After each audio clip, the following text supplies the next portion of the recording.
Hello, my name's Lesley Atherton and this piece of writing is called Bailey and Homework.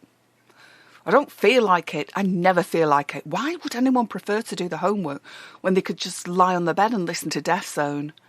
Sharon shrugged and looked down at her son, and he knew that she remembered feeling almost exactly the same. Life hadn't been straightforward back in her own school days, when Duran had been her reason to rise each day, and the prospect of dragging herself out of bed and away from them was too horrific to contemplate. She told him this many a time when it suited her, but now, not. When I was your age, I had 2 jobs. I was studying for my grade 7 on the guitar. I was one of the first girls in our area to join the Scouts. I was always busy, always happy. Bailey sighed and stared up at his mum, defiance seeping from every pore. Yeah, and look at you now. Single parent, dull office job and a shabby little car that's just embarrassing. Big time. Sandra sighed.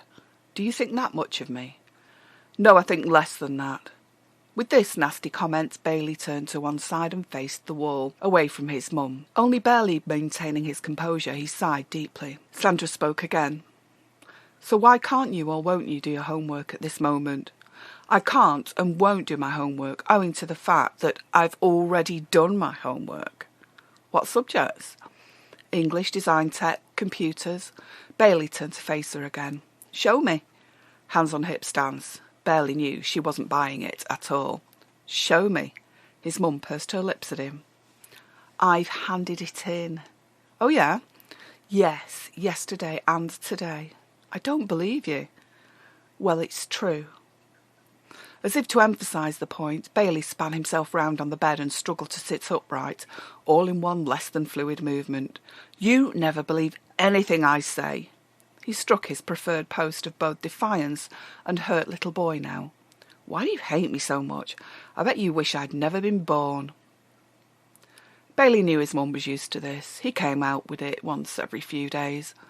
Of course, Bailey also knew how irrationally he was acting and how he was clearly trying and almost succeeding at manipulating his mum, but somehow his need not to do his homework won out, even though it was due in the next day's first period, and even though he wanted to succeed at school as much as, if not more than anyone in his class, in his year even.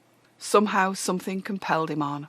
Anyway, I can't do homework that I've already done and handed in, and the other homework I've got is for next week sometime. I've got loads of time. Bailey scratched his armpit and smelled his finger. Anyway, I need a shower as priority. Homework can wait. He stormed from his bedroom, motioning to his mum to join him in leaving the room. Come on then, I thought you only came in for dirty uniform. He stomped into the bathroom, proceeded to take a half-hour shower, and trudged back to his room, towel round waist and spots round shoulders glaring angrily while recovering from the heat. He prepared to throw himself onto his bed, turn up his music, Def Zone's brand new 4th release, and to begin an experimental chapter of his daydream about Katie Plant, their bass player, when he realised his mum was still in his room and had likely been there for the entire time he'd been showering. Oh God, what might she have found? Why are you still here? His shriek was shrill and girlish, and his eyes, like those acne pustules gracing his shoulder blades, glared a fiery red. Get out of my room, he yelled. I fell asleep, Sandra said. You didn't. That's so clearly an excuse. You've been rummaging, haven't you? Bailey caught the towel that threatened to fall and expose him. And what about your excuses? His mum said quietly, but with determination. I checked your school planner. There are 3 pieces of work due in tomorrow, 2 pieces for the day after. And I know for a fact that you've had 4 detentions this month. That's not true. The teachers are liars. They are out to get me. They enjoy getting me into trouble. They are all...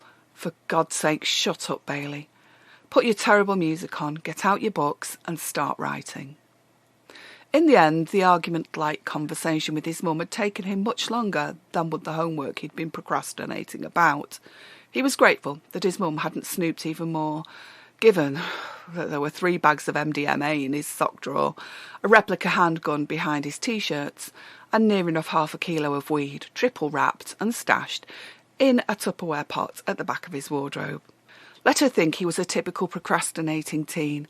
Let her think his excuses were the worst thing he would ever be doing. Let her live in happy ignorance. for now.